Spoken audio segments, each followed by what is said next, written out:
కేసీఆర్ను అరెస్ట్ చేస్తారని విస్తృతంగా ప్రచారం జరుగుతున్న సమయంలో మీడియా ప్రతినిధులతో ఇష్టాగోష్ఠిగా మాట్లాడుతున్నప్పుడు సీఎం రేవంత్ రెడ్డి ఆసక్తికర వ్యాఖ్యలు చేశారు. కేసీఆర్ను ఎందుకు అరెస్ట్ చేస్తామని ఎదురు ప్రశ్నించారు. ఇప్పుడు ఆయన ఏమన్నా బయట స్వేచ్ఛగా తిరుగుతున్నారా అన్న అర్థంలో రేవంత్ మాట్లాడారు. ఫామ్ హౌస్కి పరిమితమయ్యాడని, జైలుకు ఫామ్ హౌస్కు పెద్ద తేడా ఏముందని రేవంత్ ప్రశ్నించారు. ఆయనను జైల్లో వేయాల్సిన అవసరం లేదని రేవంత్ ఫిక్స్ అయ్యారు. కేసీఆర్ను ఓడించడమే పెద్ద శిక్ష అని తేల్చేశారు. రేవంత్ రెడ్డి మీడియా చిట్చాట్తో బీఆర్ఎస్ పార్టీ నేతలకు కాస్త ధైర్యం వస్తుంది.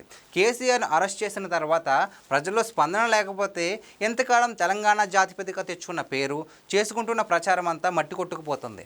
ఇప్పటికే ఓసారి ఓటమితో అసెంబ్లీలో రేవంత్ ఎదుటకు రాలేని పరిస్థితి ఉంది.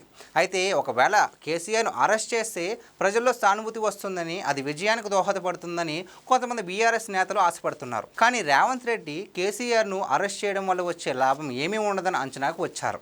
రాజకీయాల్లో అధికారం ఉందని ఈగోళ్లు తీర్చుకుంటే ఎలాంటి పరిస్థితులు వస్తాయో రేవంత్కు బాగా అర్థమైంది. ఏపీలో వైఎస్ జగన్మోహన్ రెడ్డి అధికారం ఉందని 5 సంవత్సరాల పాటు రాజకీయ వేధింపులకు పాల్పడ్డారు. ఇప్పుడు ఆయన పరిస్థితి ఎలా ఉందో అందరూ చూస్తున్నారు. రేవంత్ అలాంటి రాజకీయ కక్షల జోలికి వెళ్లకుండా, అవకాశం వచ్చినా సరే అరెస్టుల వరకు కేసులు వెళ్లకుండా వాళ్ళు తప్పు చేశారని ప్రజల ముందు ఉంచేందుకే ఆసక్తి చూపుతున్నారు.